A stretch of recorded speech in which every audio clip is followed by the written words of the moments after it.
Hi students, today we are going to start with a new chapter of class 10, chapter number 5. It is taken from your book Footprints Without Feet and the chapter name is also Footprints Without Feet. It is written by Herbert George Wells. Now, who was Herbert George Wells? Herbert George Wells was an English writer, prolific in many genres. What is a prolific writer? A prolific writer is someone who produces a large number of his or her works. What is genres? Genres is a category. He wrote dozens of novels, short stories, and works of social commentary, history, satire, biography, and autobiography. तो यहाँ पे मैं introduction दे देती हूँ chapter का. ये जो chapter है ये एक इनविजिबल मैन के ऊपर एक स्टोरी है और ये इनविजिबल मैन जो रहता है एक साइंटिस्ट रहता है जिसका नाम है ग्रिफिन. वो खुद के ऊपर एक्सपेरिमेंट्स करता रहता है. वो बार बार एक्सपेरिमेंट करके एक प्रूफ करने की कोशिश करता है कि एक ह्यूमन बॉडी भी इनविजिबल बन सकती है. तो ये एक्सपेरिमेंट वो खुद पे अप्लाई कर लेता है और उसकी वजह से जो ग्रिफिन है उसकी बॉडी इनविजिबल हो जाती है. So let's begin with the chapter. The two boys started in surprise at the fresh muddy imprints of a pair of barefooted feet. What was a barefooted man doing on the steps of a house in the middle of London, and where was the man? As they gazed, a remarkable sight met their eyes. A fresh footmark appeared from nowhere. तो ये जो Griffin था, ये जो scientist था, वो London में था, मिडिल ऑफ द लंदन में था और वो स्टेप्स पे खड़ा हुआ था. और जो दो लड़के थे वो उनको अजीब से पैरों के निशान दिखना चालू हो गए. क्यों? क्योंकि ग्रिफिन मुंह चल रहा था रास्ते पे और वो इनविजिबल था, तो ऑब्वियसली उसके पैर तो नहीं दिख रहे थे, बस उसके पैरों के निशान दिख रहे थे. तो उसके पैरों के निशान क्यों दिख रहे थे? क्योंकि उसके पैरों में मिट्टी लगी हुई थी. तो ये जो दो बॉयज है ये बहुत ही ज्यादा सरप्राइज हो गए, बहुत ज्यादा चौकन्ना हो गए. वो लोग को बहुत ज्यादा अजीब लगी ये चीज. वो लोग बार बार वो जो फुटप्रिंट्स, जो इम्प्रिंट्स आ रहे थे उसके निशानों को फॉलो कर रहे थे. मतलब कि वो लोग ग्रिफिन के पीछे पीछे जा रहे थे क्योंकि वो लोग को समझ में नहीं आ रहा था कि ये जो इम्प्रिंट्स है ये कहाँ से आ रही है. यहाँ तो कोई भी आदमी नहीं है सामने में. तो ये जो इम्प्रिंट्स है ये स्टेप्स से होकर स्ट्रीट्स पे पहुंच गए. स्ट्रीट्स पे इम्प्रिंट्स आना चालू हो गए और फिर ये जो दो लड़के हैं इम्प्रिंट्स को फॉलो करते हुए उसके पीछे पीछे जा रहे थे. वो लोग बहुत ही ज्यादा फैसिनेटेड हो गए. Fascinated means to get strongly attracted towards something. The boys followed fascinated until the muddy impressions became fainter and fainter and at last disappeared altogether. तो जो लड़के थे वो ये इम्प्रिंट्स के पीछे फॉलो कर रहे थे. वो लोग देख रहे थे कि ये अजीब सी चीज, ये जो इम्प्रिंट्स है ये कहाँ से आ रही है. और जैसे ही वो लोग ये इम्प्रिंट्स के पीछे पीछे फॉलो कर रहे थे तो वो जो इम्प्रिंट्स था, वो जो पैरों के निशान थे, वो धीरे धीरे फेंट होते जा रहे थे और एट लास्ट वो डिसअपियर हो गए. कैसे डिसअपियर हो गए? क्योंकि जो ग्रिफिन था उसके पैरों में से मिट्टी अब झड़ चुकी थी और अब उसके मिट्टी के पैरों के निशान जमीन पे नहीं आ रहे थे. इसके लिए वो धीरे धीरे फेंट होकर डिसअपियर हो गए.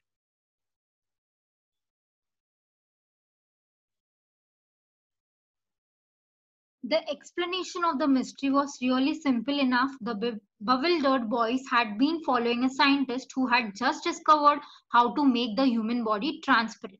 Griffin, the scientist, had carried out experiment after experiment to prove that the human body could become invisible. Finally, he swallowed certain rare drugs and his body became as transparent as a sheet of glass, though it also remained as solid as glass. तो ये जो mystery थी, ये जो अजीब सी घटना हो रही थी, किसी के पैरों के निशान आ रहे थे रोड्स पे और बॉयज उसको फॉलो कर रहे थे, जो अजीब सी घटना थी, इसका एकदम सिंपल एक्सप्लेनेशन है. ये घटना क्यों हो रही थी, ये मिस्टीरियस चीज क्यों हो रही थी? ग्रिफिन की वजह से हो रही थी. वो ग्रिफिन कौन है? ये एक साइंटिस्ट है जो कि एक्सपेरिमेंट कर रहा था बहुत टाइम से. खुद के वो प्रूफ करने की कोशिश कर रहा था कि कैसे ह्यूमन बॉडी को इनविजिबल बना सकते हैं और फाइनली उसका एक्सपेरिमेंट सक्सेसफुल हो गया और उसने एक ह्यूमन बॉडी को इनविजिबल बना दिया. उसने एक ऐसे ड्रग्स डिस्कवर कर लिए, वो ड्रग्स पी के उसकी जो बॉडी थी वो इनविजिबल हो गई और उसकी जो बॉडी है थी वो पूरी ट्रांसपेरेंट हो गई, बट वो थोड़ी सॉलिड भी थी. ट्रांसपेरेंट थी but solid as a glass. तो मतलब कि उसकी जो बॉडी थी वो सॉलिड हो गई थी बट ट्रांसपेरेंट हो गई थी completely. Brilliant scientist though he was, Griffin was rather a lawless person. His landlord disliked him and tried to eject him. In revenge, Griffin set fire to the house to get away without being seen. He had to remove his clothes. अब ये जो scientist था Griffin, he was very brilliant scientist, बहुत ही brilliant scientist था, पर जो Griffin था he was a lawless person, मतलब कि lawless person is someone who does not obeys the law, who does not follow the law. तो Griffin एक lawless person था और वो जो उसका लैंडलॉर्ड है वो उसको डिसलाइक करता था, इसके लिए उसने ग्रिफिन को उसके घर से निकालने की कोशिश की। ग्रिफिन रेंट पे रहता था और जो लैंडलॉर्ड था उसने ग्रिफिन को घर से निकालने की कोशिश की। तो रिवेंज में जो ग्रिफिन था उसने क्या किया, उसके लैंडलॉर्ड के घर पे ही फायर लगा दिया, पूरे घर को आग लगा दिया। To get away without being seen he had to remove his clothes. Thus it was that he became a homeless wanderer without clothes, without money and quite invisible. तो उसने क्या किया, उसने अपने लैंडलॉर्ड के घर को आग लगा दी और फिर उसने अपने कपड़े निकाल दिए ताकि वो इनविजिबल हो जाए कंप्लीटली, और इसके लिए वो लंदन के स्ट्रीट्स पर घूम रहा था, होमलेस हो चुका था, वॉन्डर हो चुका था, मतलब कि इधर उधर बस घूम रहा था क्योंकि उसने अपने लैंडलॉर्ड का घर जला दिया था और उसके पास बिल्कुल पैसे नहीं थे। Until he happened to step in some mud and left footprints as he walked. और फिर वो जैसे ही लंदन के स्ट्रीट्स पे घूम रहा था उसके पैरों पे मिट्टी लग गई और वो मिट्टी लगने के कारण जो निशान थे, पैरों के निशान रोड पे, स्ट्रीट्स पे, स्टेप्स पे आने लगे और वो बॉयज इसके लिए इतना ज्यादा शॉक हो गए कि ये क्या अजीब सी चीज हो रही है।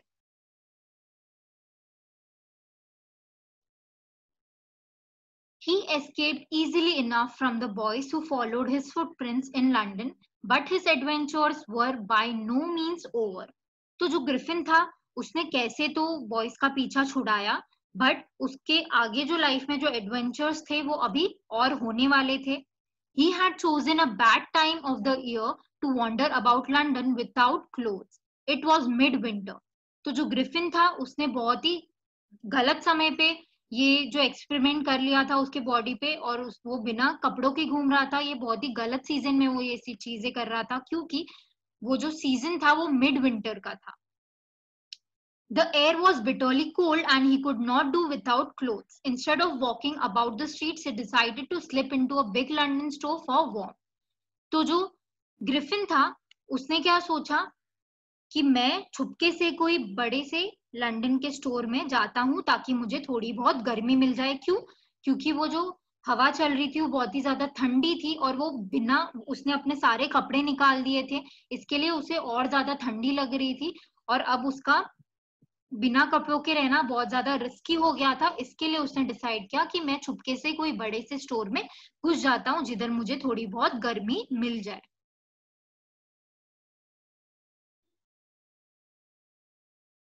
Closing time arrived. As soon as the doors were shut, Griffin was able to give himself the pleasure of clothing and feeding himself without regard to expense.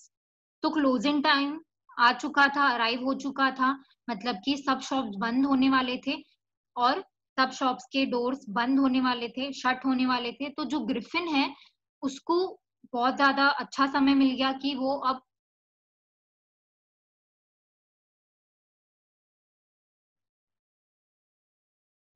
जैसे ही सारे शॉप्स बंद हो गए तो ग्रिफिन को बहुत ज्यादा प्लेजर मिलने लगा क्योंकि उसको फ्री में विदाउट एनी एक्सपेंस, बिना कुछ खर्च किए उसको फ्री में कपड़े पहनने मिल गए।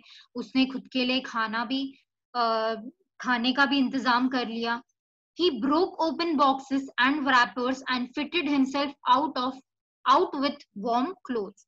उसने क्या किया, वो शॉप में जो भी बॉक्सेस पड़े हुए थे, जो भी बॉक्सेस को खोल के उसने रैपर्स को फाड़ के गरम कपड़े बाहर निकाले और गरम कपड़ों को पहन लिया। Soon with shoes and overcoat and a wide brimmed hat, he became a fully dressed and visible person. और उसने क्या किया फिर, शूज पहन लिए, ओवरकोट, बड़ी सी लंबी सी कोट पहन ली और फिर उसके सर पे उसने एक वाइट ब्रिम हैट पहन ली. What is a white brim hat? It is a hat with wide edge. He became a fully dressed and visible person. तो जैसे ही उसने शूज पहना, उसने ओवरकोट पहना, उसने हैट पहना, तो जैसे ही उसने कपड़े पहने तो कंप्लीटली विजिबल पर्सन हो गया था. क्यों? क्योंकि उसने कपड़े पहन लिए थे. In the kitchen of the restaurant, he found cold meat and coffee, and he followed up the meal with sweets and wine taken from the grocery store. Finally, he settled down to sleep on a pile of quilts. अब आप लोग सोचते होंगे कि ये कपड़े की दुकान में खाने का सामान कैसे मिलेगा. तो एक ये सुपरमार्केट स्टोर होगा जहाँ पे सारे सेक्शंस अवेलेबल होते हैं, जहाँ पे ग्रोसरी भी मिलती है, जहाँ पे खाने का सामान भी मिलता है, जहाँ पे डेली जो नेसेसिटी वाली चीजें हैं वो भी मिलती है. तो ग्रिफिन भी एक ऐसे ही स्टोर में घुसा होगा जहाँ पे उसे खाने की चीजें भी मिल गई. तो वो जब रेस्टोरेंट में गया तो उसने वहां से कोल्ड मीट उठाया, थोड़ी कॉफी पी, और फिर उसके बाद उसने थोड़े बहुत स्वीट्स खाए, वाइन पिया, और फाइनली वो सेटल हो गया. वो सो गया एक रजाइयों के ढेर पे. Pile of quilts. Quilts means रजाइयां. तो रजाइयों के ढेर पे वो आराम से सो गया, क्योंकि वो दिन भर इधर उधर वॉन्डर कर रहा था, पूरा दिन लंदन में घूम रहा था, इसकी वजह से वो बहुत ज्यादा थक चुका था.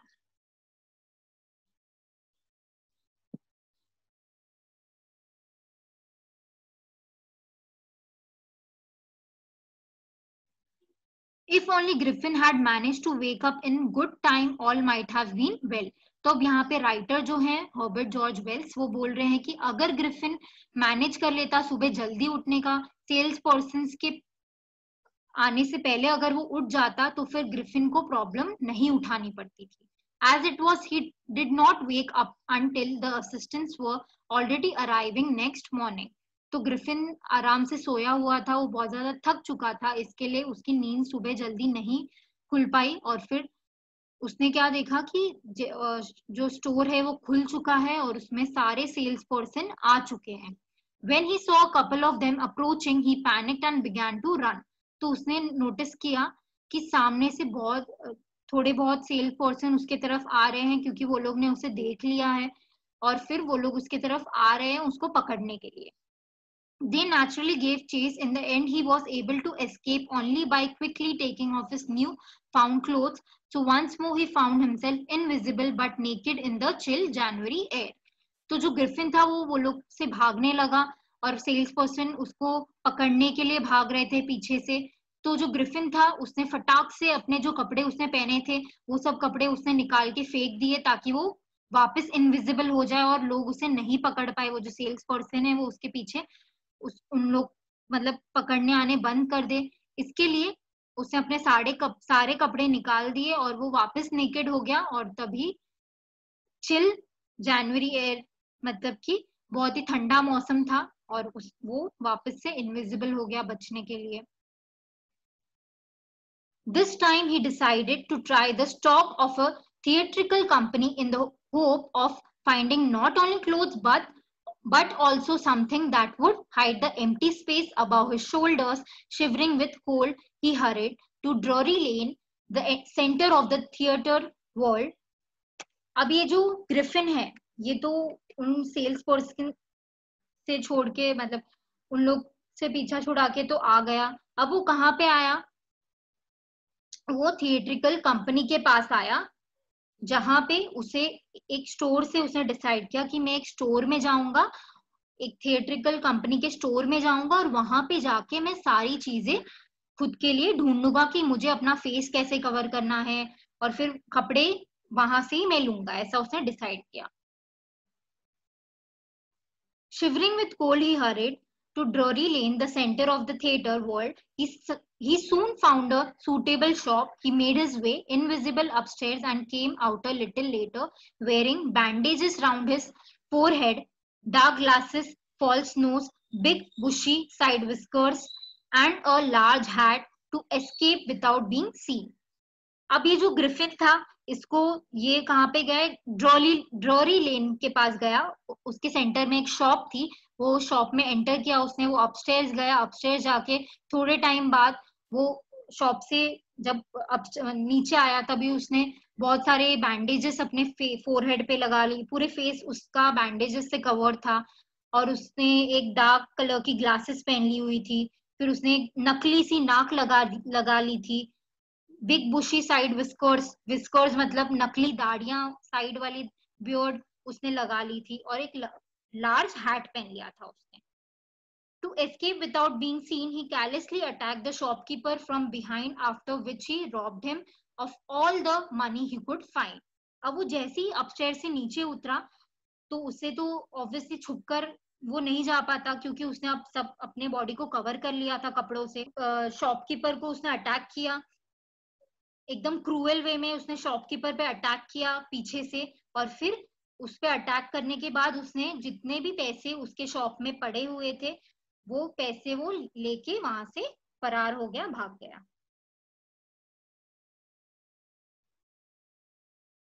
Eager to get away from crowded London, he took a train to the village of Iping, where he booked 2 rooms at the local inn. The arrival of a stranger at an inn in winter was in any case an unusual event. हाँ, अब ये जो Griffin है ये London में था, but London से उसको एक दूर जाना था, क्योंकि लंदन बहुत ही ज्यादा क्राउडेड था और कोई भी उसे इजीली पकड़ लेता, इसके लिए उसे दूर भागना था, लंदन से बाहर निकलना था। तो उसने डिसाइड किया कि मैं एक विलेज जाऊंगा। वो विलेज का नाम क्या था? आइपिंग। और वहां पे उसने एक लोकल इन में 2 रूम्स बुक किए खुद के लिए। लोकल इन क्या होता है? बेसिकली इन एक ऐसा जगह होता है जो कि अकोमोडेशन के लिए यूज किया जाता है।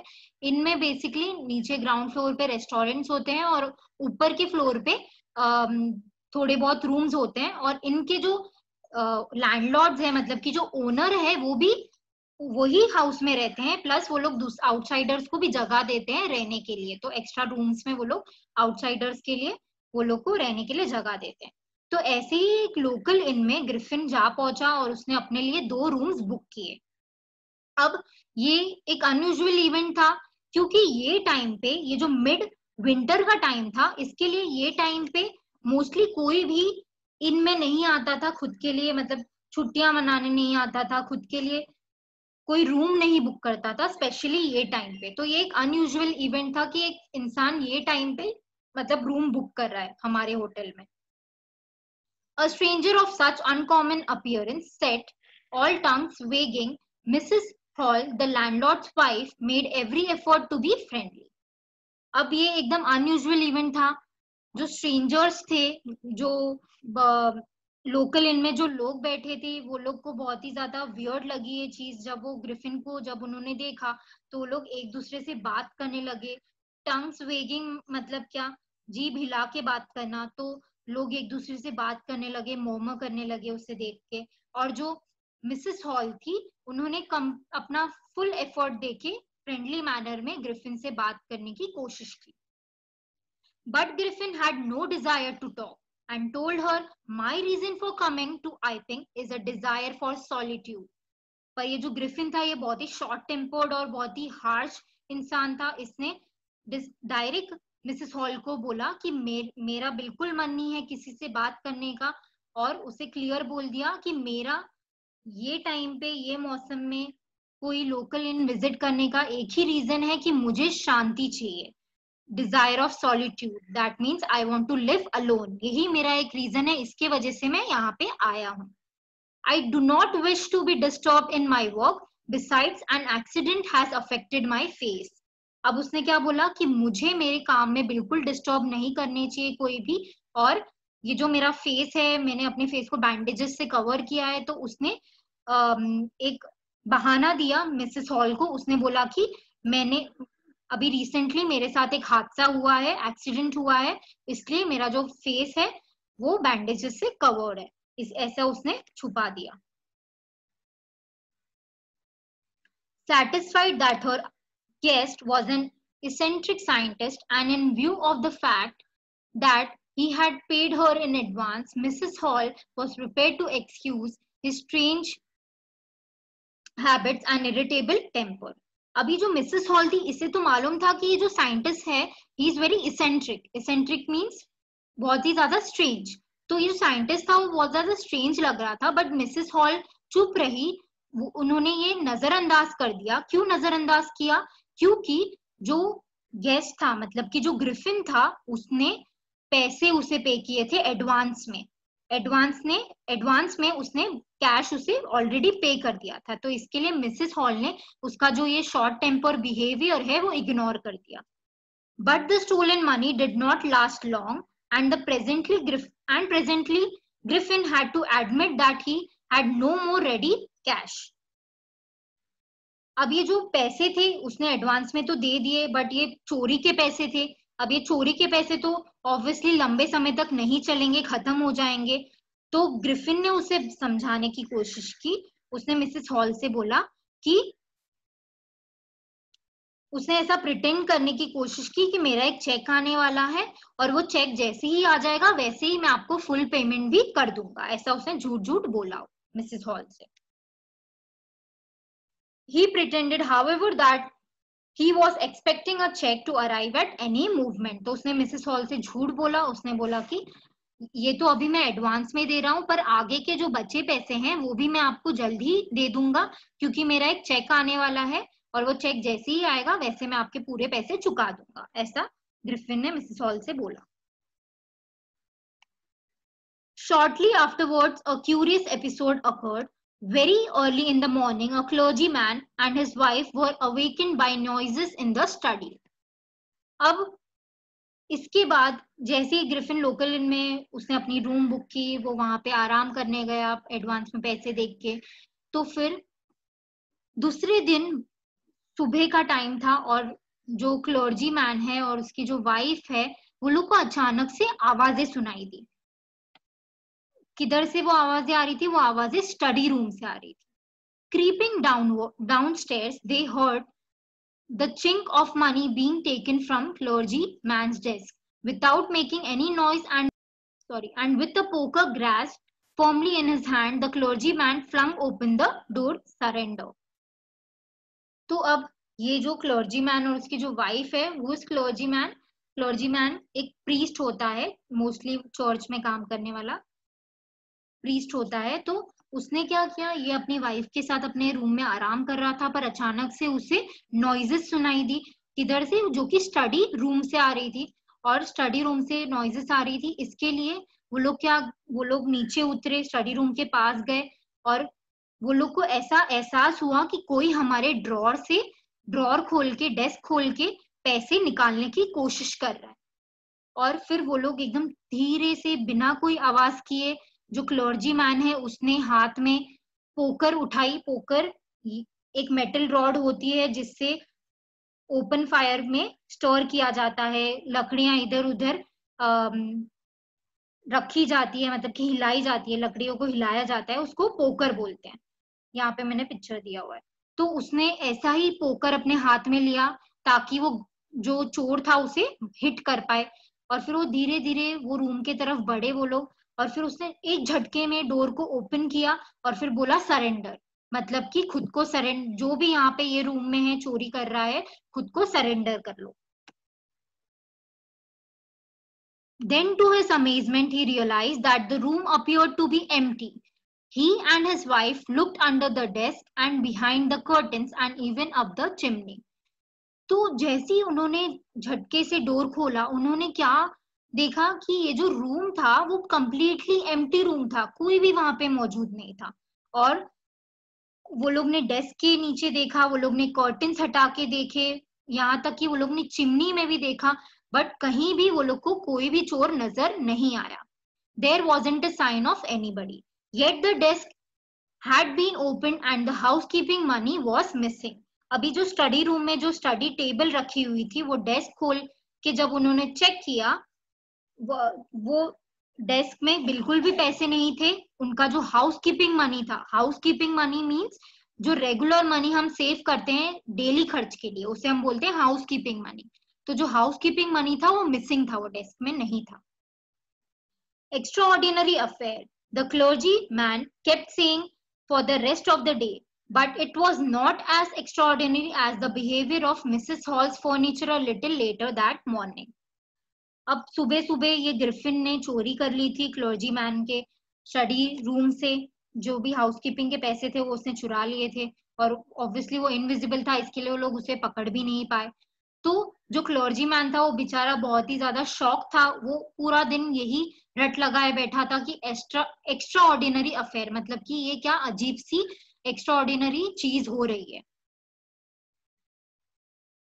और फिर थोड़े टाइम बाद जो मिसेस हॉल का जो रूम में फर्नीचर्स रखे हुए थे उसके साथ भी अजीबोगरीब हादसे हो रहे थे। अब देखते हैं क्या हो रहा था। The landlord and his wife were up very early and were surprised to see the scientist's door wide open. Usually, it was shut and locked, and he was furious if anyone entered his room. अब ये जो landlord और उसकी wife है, मतलब कि mister and Mrs hall जो हैं, वो लोग सुबह उठ चुके थे, बहुत ही ज्यादा जल्दी उठ चुके थे, और वो लोग ने नोटिस किया कि ये जो जिसमें ग्रिफिन ठहरा हुआ था वो रूम का जो डोर था वो खुला हुआ था। और जबकि ग्रिफिन हमेशा जब भी अपने कमरे में रहता है तो वो हमेशा अपना डोर बंद करके रखता है और लॉक्ड रखता है। तो ये चीज उन्हें बहुत ज्यादा अजीब लगी। The opportunity seemed too good to be missed. They peeped round the door, saw nobody and decided to investigate. अब ये जो मिस्टर एंड मिसेस हॉल है, उनको ये मौके का फायदा उठाना था, उनको ये अपॉर्चुनिटी का फायदा उठाना था। वो लोग ने सोचा, ऑलरेडी ये ग्रिफिन बहुत ही स्ट्रेंज इंसान लग रहा था और उन्हें इसके बारे में और जानना था। तो उन्होंने सोचा कि इससे अच्छा मौका हमें अब नहीं मिलेगा। इसके लिए उन्होंने जैसे ही वो डोर के पास गए, वो लोग ने रूम के अंदर झांकने की कोशिश की, और जब वो लोग ने झांका तो कोई भी उन्हें नहीं दिखा। और फिर वो लोग ने डिसाइड किया कि चलो रूम के अंदर जाके इन्वेस्टिगेट करते हैं, छानबीन करते हैं। The bedclothes were cold, showing that the scientist have been for some must have been up for some time, and stranger still, the clothes and bandages had that he always wore were lying about the room. तो जैसे mister and Mrs hall room के अंदर गए, वो लोग ने तलाशी लेने की कोशिश की, तो वो लोग ने क्या नोटिस किया कि जो बेड क्लोथ्स है, मतलब कि जो बेड के ऊपर पड़ी हुई चादर है, जो कपड़े हैं, वो कोल्ड है।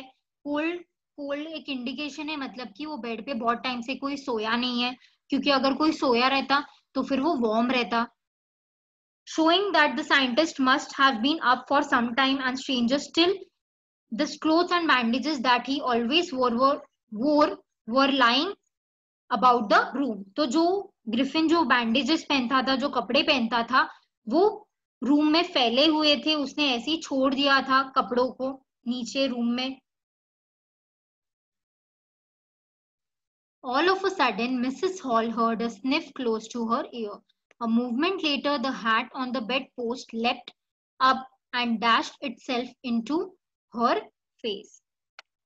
अब अचानक से जो मिसेस हॉल थी, मिस्टर और मिसेस हॉल ग्रिफिन के कमरे की छानबीन कर रहे थे, और अचानक से मिसेस हॉल के कानों में एक स्निफ की आवाज सुनाई दी उन्हें।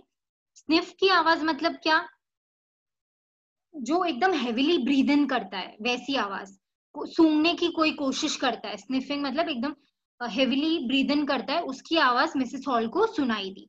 और फिर थोड़े टाइम बाद उन्होंने देखा कि जो बेड पोस्ट है, बेड पोस्ट मतलब क्या, बेड के आजू बाजू जो 4 रॉड्स रहते हैं, लंबे लंबे सपोर्टिव कॉलम्स रहती है, जिसपे हम कुछ भी रख सकते हैं, लटका सकते हैं, तो वैसा ही बेड पोस्ट पे एक हैट रखी हुई थी, और अचानक से हैट उड़कर उनके फेस पर लगी, डैश किया, मतलब कि मिसेस हॉल के फेस पर किसी ने हैट को फेंका। Then the bedroom chair became alive, springing into the air in charge it charge straight at her legs foremost. अब अचानक से जो बेडरूम में जो चेयर रखी हुई थी वो अलाइव हो गई, मतलब कि हवा में उड़ने लगी, और उसके जो लेग्स थे, मतलब कि जो चेयर के जो लेग्स थे, जो लेग्स मिसेस हॉल के फेस के तरफ पॉइंट किया हुआ था। तो ऐसे लग रहा था कि अब तुरंत उनको, मतलब ये चेयर उनके तरफ, उनके फेस को हिट करने वाला है। As she and her husband turned away in terror, The extraordinary chair pushed them both out of the room and then appeared to slam and lock the door after them.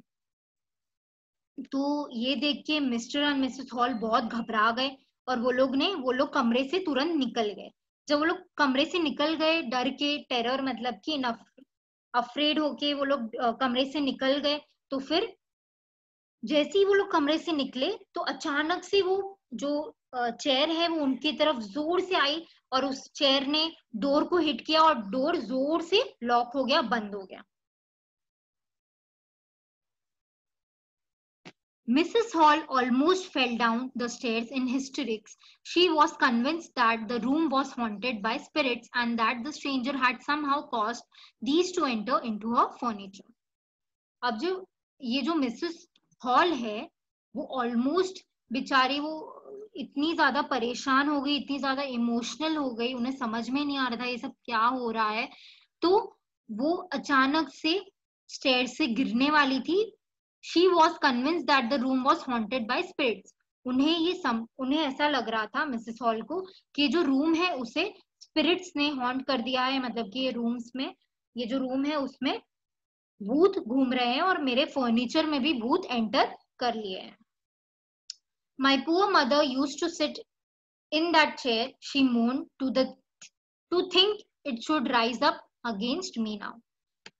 तो उन्हें ये लग रहा था कि मिसेस हॉल को ये लग रहा था कि ये सब जो भी चीजें हो रही हैं ये कौन कर रहा है, ये ग्रिफिन कर रहा है, उन्हें ऐसा लगा.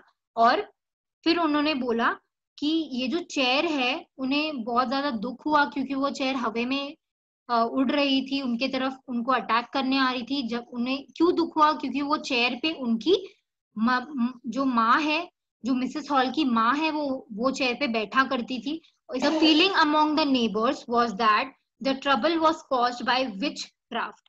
But witchcraft or not, when news of the burglary at the clergyman's home became known, the strange scientist was strongly suspected of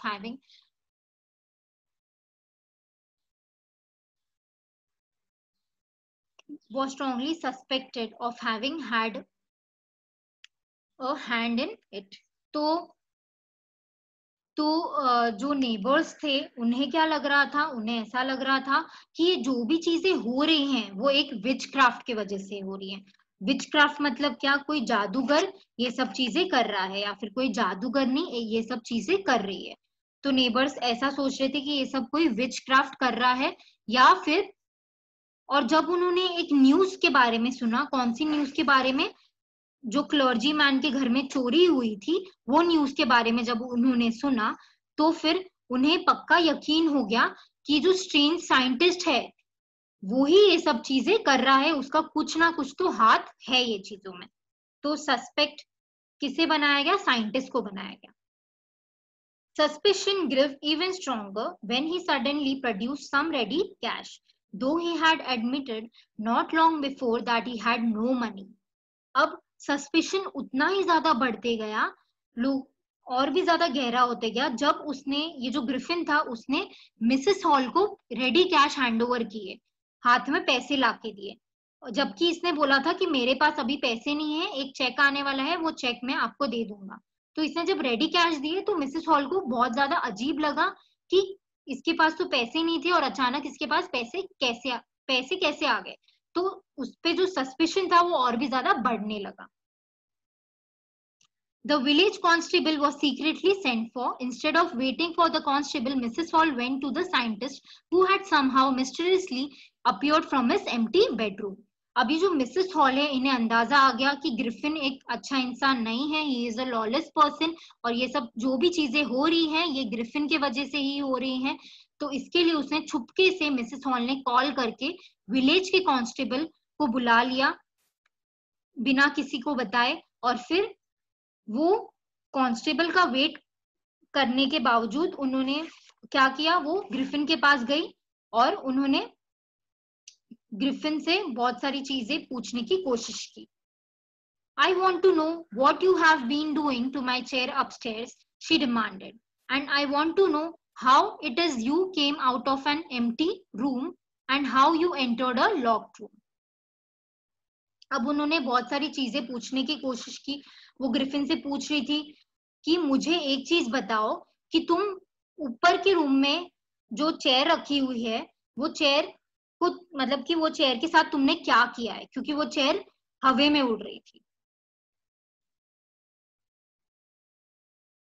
और वो उन्होंने ये भी पूछा कि मुझे एक चीज बताओ कि जो रूम था जब मैं ऊपर गई थी तो वो रूम तो खाली था, तो तुम एक एम्प्टी रूम से कैसे बाहर निकले, और वो रूम तो मैंने लॉक कर दिया था, तो तुम वो रूम से कैसे बाहर निकले जबकि वो रूम मैंने लॉक कर दिया था। तो एक लॉक्ड और एम्प्टी रूम, जब मैं ऊपर गई थी तो वो रूम तो खाली था, तो तुम वो रूम से कैसे बाहर निकले जबकि मैंने लॉक भी कर दिया था वो room. The scientist was always quick tempered, now he became furious. अब जो साइंटिस्ट था ग्रिफिन, वो बहुत ही ज्यादा क्विक टेम्पर्ड था, शॉर्ट टेम्पर्ड इंसान था जिसको बहुत ज्यादा जल्दी गुस्सा आ जाता है। तो अब वो फ्यूरियस होने लगा, उसे बहुत ज्यादा गुस्सा आने लगा। यू डोंट अंडरस्टैंड हु और what I am, he shouted. Very well, I will show you. तो जो ग्रिफिन था उसने बोला कि तुम्हें समझ में नहीं आता मैं कौन हूं और क्या हूं, और उसने बोला कि अब मैं दिखाता हूं कि मैं कौन हूं, आई विल शो यू।